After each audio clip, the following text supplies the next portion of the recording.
You can look at today's video as a sort of synthesis of a variety of conversations I've had, of my own thoughts and reflections over the last few years, and general observations about the current culture and trends to be found in the manosphere and more broadly the internet. Because one thought that's really dogged me, as I mentioned in an earlier video this month with this new decade and this relatively new century, is the profound difference between the audience receiving various manosphere messages now as opposed to back then, approximately 10 years ago, and their background and where they're coming from and the receptivity. And I think through these thoughts I've arrived at several conclusions and perhaps, maybe, some insight as to why there's such a difference. You see, circumstances are everything, and in the most salient ways, we're all products of our time. When you look at older videos from back in the day, golden age videos, whether they're mine or Barbarossa or Spetsnaz, they're period pieces, essentially. All the fury, passion, and directness that you hear in a Barbarossa video that's 10 years old, that's a period piece. If you heard something from me 8 years ago, I was living under very specific circumstances. And anything I produced under those circumstances becomes a period piece because it's really confined to my thoughts at that moment. Which is not to say that videos produced back in the day don't have value now. They most certainly do and could have value. But we have to understand the reasons why they were made, the insights offered, the feelings that are being projected, the dissection of various things. All of this comes from a certain time and place. It's a time stamp in a way. But so too are our lives. Our lives are giant time stamps. Men who are older, men who spent a big chunk of their lives in the 20th century before the internet, I think in many ways we were much more receptive to the MGTOW message simply because the dynamics between men and women were not as revealed as they were today. Which is to say, we spent a lot of our time trying to deconstruct and unravel a lie that had been told to us, a very pernicious lie, the lie of romantic love, the lie that there's some special connection between men and women because we had been raised on that. And so much of our lives, even before exposure to the red pill, was marked by an active effort to wean ourselves off of that. I know certainly in my case and other men of similar age, or at least close to it, that's very much the case. And on top of that, so many things in life only have significance when they're marked by contrast. I know for me, something that was absolutely critical in my own understanding and pursuing my own path of going my own way was the desire for freedom. The desire to escape from something that I personally found claustrophobic, confining, and in some cases even harmful, and just limiting my ability to be as free as possible. And so I remember the words of Barbarossa in one of his classic videos where he says, just go ahead and say, I want out. Just say it and see how good it feels. And I remember actually doing that many, many years ago and feeling that sense of liberation. The idea that I could turn my back on the drudgery and all the things that I had been told I must do. I must pursue conventional relationships. I must get married. I must be a wage cuck. All these things. You have to do it because that's just the thing you do. It's the right thing to do, so you do it. To be given the knowledge, effectively, that there was an alternative, a contrast, was amazing and empowering. The fact that I didn't have to continue the slog as I had been doing was an amazing revelation. The fact that all my suspicions about both male and female nature and the lies and deception, that both of my own explorations of these, or say Barbarossa's, that too became unraveled. The fact that there was a consensus of interpretation, a consensus that I wasn't the only one just standing there irritated at this strange set of circumstances we find ourselves in this society. It was a contrast. I was told I can get out. I want out. And so I got out because I had spent over half my life plowing those fields, doing what I was supposed to, even though I never had any interest in marriage, but still thinking to myself, well, I guess I should do this because what's the alternative? There is no alternative. This is just what you do. The call for freedom was never an option until I was made aware of it. And that seems to be the main differential. That many of us who are older, who were exposed to this message, knew a different world, a world where we were told to do something, everything was hidden, it wasn't nearly as obvious as it is now, and when we were given the opportunity to fully digest the so-called red pill, pick up the knowledge that was required, to confirm our suspicions that we weren't crazy, weren't lunatics, imagining ourselves in a matrix, that in fact we were in a matrix of sorts, that's probably undeniably the most liberating feeling any of us could have had, because the contrast and the circumstances and all that had led up to that moment, because we had spent so much time laboring under the hot sun, so to speak, doing what we had been told to do, and then finally given an option not to do it. That was incredible and remains incredible. It's a gift that keeps on giving, and a gift that one can only appreciate, both in hindsight and at the moment when the gift was bestowed upon us. That said, and speaking of contrast, that is the contrast between back then and now, the younger men and the older men. There are no more mysteries, or at least obvious mysteries, that we need to peel away in order to understand things. This information is just out there. The red pill, hypergamy, monkey branching, male mother need, whatever it might be, it's all there. You can just go online, you can find it. Many of these young men grow up quite aware that, in many cases, women are less than savory. It's not a big deal. They didn't spend half their lives, more than half their lives, laboring in metaphorical chains to attain a goal that was always an illusion.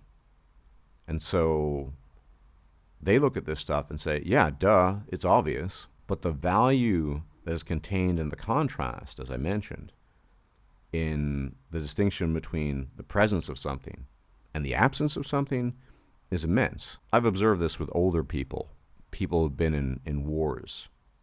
They have a different relationship with food, just as an example. They will eat everything, even if they're stuffed. Even if they're stuffed to their gullet, they will not waste food. They will never throw it away. Why? Because of scarcity, wartime. And that became mimetically reinforced in their minds over time. And so for the rest of their lives, they never wasted food. Waste not, want not. Whereas I, who, frankly speaking, did not grow up in any war, am much more inclined and have, on occasion, thrown away some chicken that still had some meat on the bone. Didn't think it was a big deal. Maybe it is. But I didn't evolve with that contrast, and they did. They knew the contrast of famine, lack of food, and the presence of food. But I, who have always known food, I don't know that. And so I think, what's the big deal? Sure, there's still some meat on the drumstick. I'll chuck it away anyway. Not a big deal. I'm not hungry. Same thing with these young guys, ultimately. They didn't know a world in which they were told and instructed to labor under a delusion and illusion to achieve something that perhaps they never even wanted in the first place. The work of deciphering that and unveiling that has already been done, and the information exists in abundance online.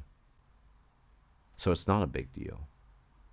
As somebody recently suggested, these days, you don't even need that. You can simply go onto Twitch and observe the thoughterly, and there you have it. You get all the information you need to have, the basic bits at least.